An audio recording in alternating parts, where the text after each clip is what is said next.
Hey guys, welcome back to Planet JeJuDa, and it is time for a Reddit Am I the A-hole? Stories, reacts, video. I'll decide in a moment. Actually, Reddit will decide in a moment when I key in the words, and depending on whether or not I get some new stories or not will be the key factor on which of them we decide to do. But it is definitely time for another Reddit video. So grab yourself a cup of something yummy, sit back, relax, and let's get to our first story. Drama. I don't know. We'll see. Alrighty, so I did key in Am I the A-hole crochet, wasn't find anything, so I went to crochet stories, and this one intrigued me. It says, my hobby was ruined for me and I miss it so much. So let's get into it and see what this is all about. It says, I used to love to crochet. It made me so happy. I'd literally spend hours at a time on my projects, just happily crocheting away. It was also quite therapeutic for me. One day, last fall, I decided to start a new project. I'd gone out with my best friend, and he told me about the temperature dropping. Oh my gosh, can I read? I know, I need new glasses. He told me about the temperature dropping in his home and not being able to afford the bills to keep the heating on. Oh, well, that's kind of sad. He told me he was sleeping with a full set of clothes on just to keep warm. I'd already been contemplating what to get him for Christmas, but this conversation motivated me to make him a blanket so he could keep warm during the winter months. I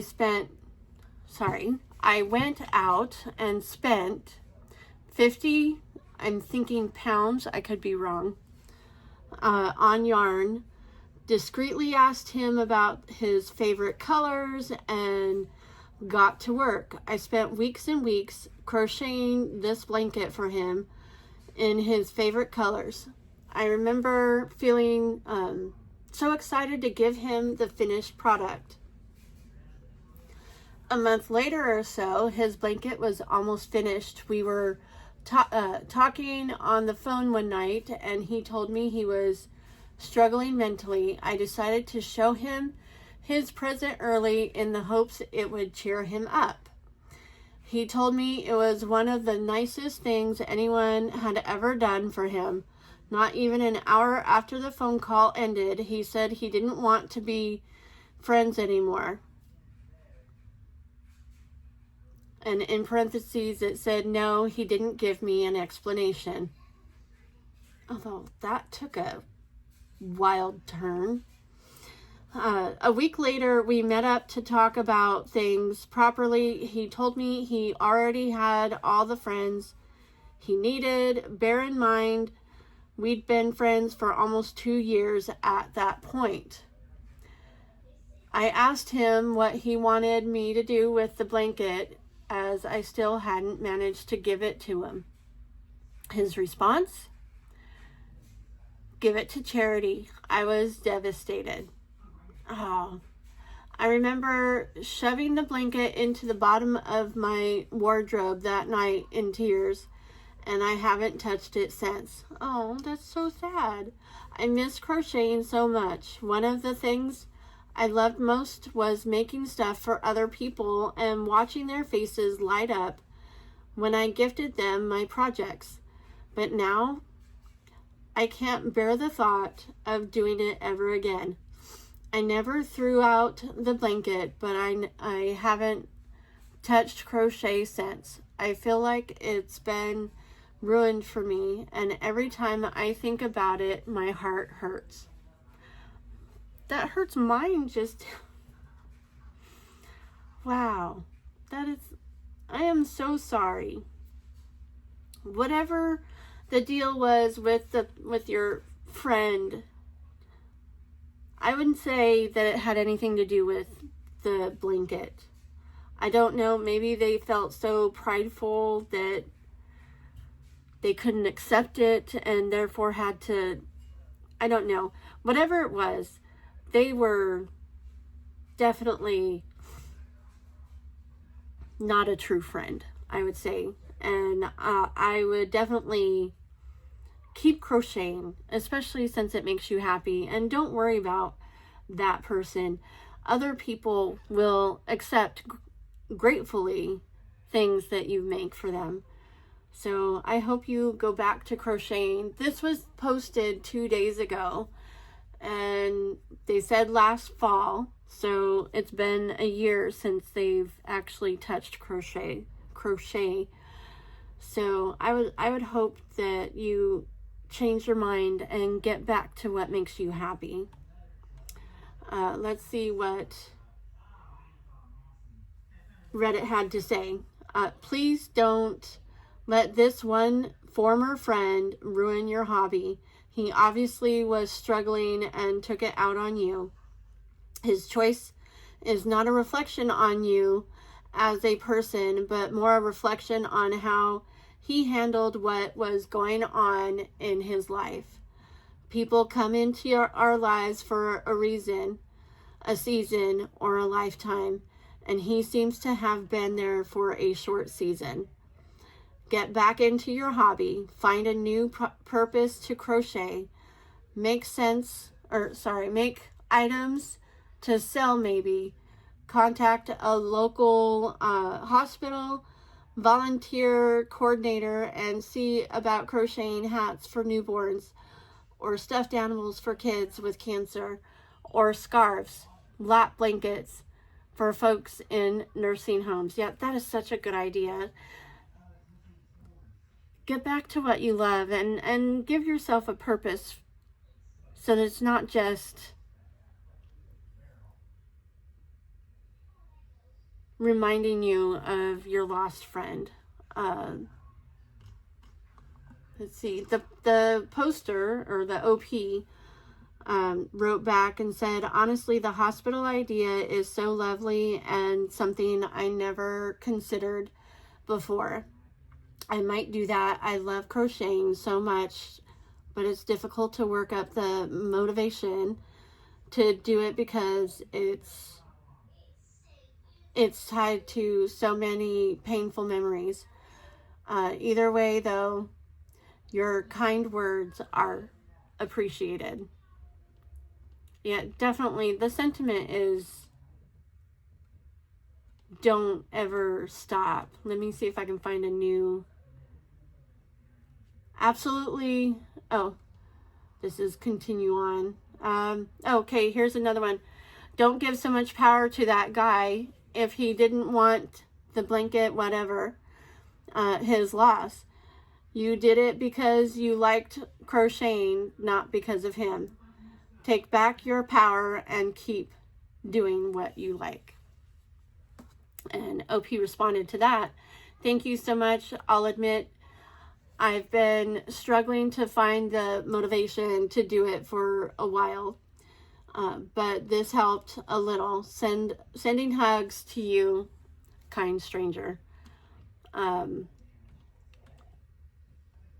Yeah, basically everybody is like, that guy is a jerk and doesn't deserve that kind of a power over you. And yeah, I am definitely sorry that that happened to you, and I hope you find the motivation to get back to what you love. So this one was kind of sad. That one hurt my heart. All right, I'm gonna regroup and come back with another story. All right, so this one comes with a picture, and it's a rant, so hopefully not sad. Headline or title is a reminder to read patterns carefully and to try on your whips. And and they start with, I started this pattern about a month ago, and in parentheses, working on the jumper off and on, in parentheses. Despite knowing better, I only tried it on for the first time about a week ago, and the fit was terrible. Far too small. I went back to the pattern and realized I had chosen my bust size in the completed garment size, not the actual bust size. Okay. I spent the last week refusing to believe it, continuing to knit stockinette, thinking I would be able to fix it in blocking. Today, I finally came to my senses and had to spend the last hour thinking.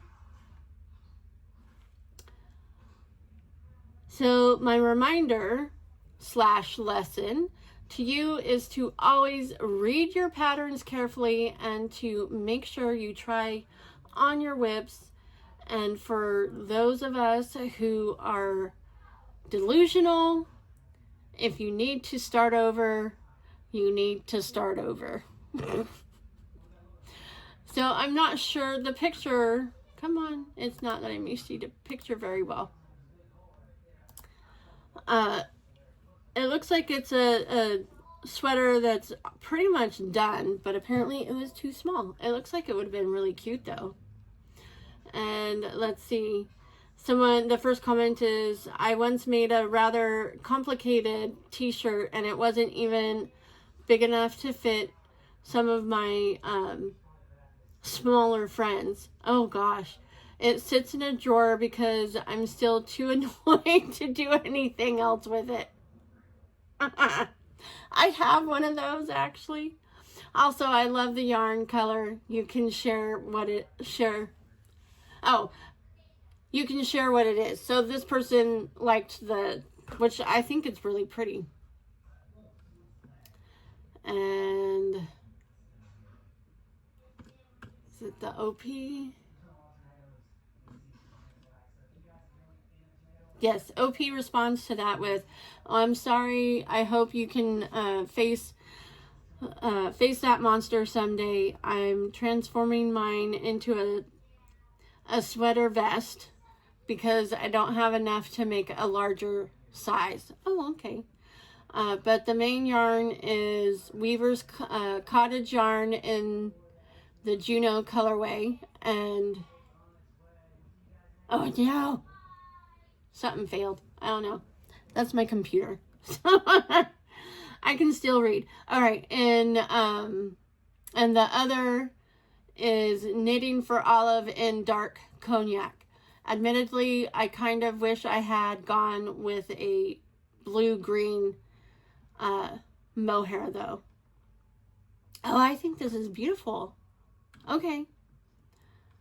Someone said, the downside is you have to rethink this sweater. The upside is that you get to re-knit this sweater with the yarn. It's beautiful. Someone else says, I'm sorry that happened, but could you tell me what yarn? Okay, they're asking for the yarn again. Someone else, is this 100% superwash yarn? Because it's so, or if so, it may be worth doing a test block before unraveling. Oh, wow, okay. Let's see, they said, I did exactly this out of a moment of brief hope. I made a quick swatch and did the stretch. I would need wash, dried, and no dice. I ended up unraveling, but I'm turning the frown upside down and knitting the olive vest instead. All right, that's cool. So yes, definitely read your patterns carefully. I have to, because I can't follow patterns to save my life. I mean, I try and it still comes out wrong. So I'm constantly looking it over multiple times. But yeah, no, that that was pretty funny, and I mean very annoying at the same time. But I'm glad you've turned a leaf or turned your frown upside down and are making it into a sweater vest. So there you go. Alrighty, now it's time for something cute and fall, because we're in the burr months now. Alright, so I found something utterly adorable, and it was posted 5 days ago. As of the recording of this, it is Monday the 1st, so you will be seeing this for tomorrow, to me, the 2nd, and so it'll be 6 days ago. But anyways, just look at this. They are adorable. I am in love. I have no idea how long there's 2 pictures, and I have no idea how long it's gonna take me to do both of them. Anyways, they're just too cute and Halloweenie, and y'all know how much I love candy corn. Or even if you don't, I love candy corn, and these are just adorable. The little kitty and the turtle and their pumpkins, and they're just adorable. Unfortunately, I do not see any link to any patterns. Comments are as follows: so cute, adorable, I love tiny plushies, how cute and tiny, and I believe that was it. Literally 3 comments. There you go. Alrighty, I hope you enjoyed today's video. Sorry it got so sad in the beginning. And I do hope that you actually get back to crocheting, because do it for you. Do it for the love of what you love to do. Bring back your passion. Don't lose sight of it, and don't allow some jerk to take that away from you. And then the rant. Oh my gosh. Definitely read your patterns. Read them and know them. Do all the things. And those 3 adorable little tiny plushes. I wish I could find a pattern, but I can't. I'm sorry. I'm sure you could Google any, pumpkin turtle and maybe find something similar. Same thing with a pumpkin kitty and the candy corn. But anyways, I hope you enjoyed today's video. If you did, I would love it if you would hit the like button. And if you'd like to be notified of any and all future uploads, hit that subscribe button, and don't forget to click all on the notification bell. And with that, remember, gravity works, guys.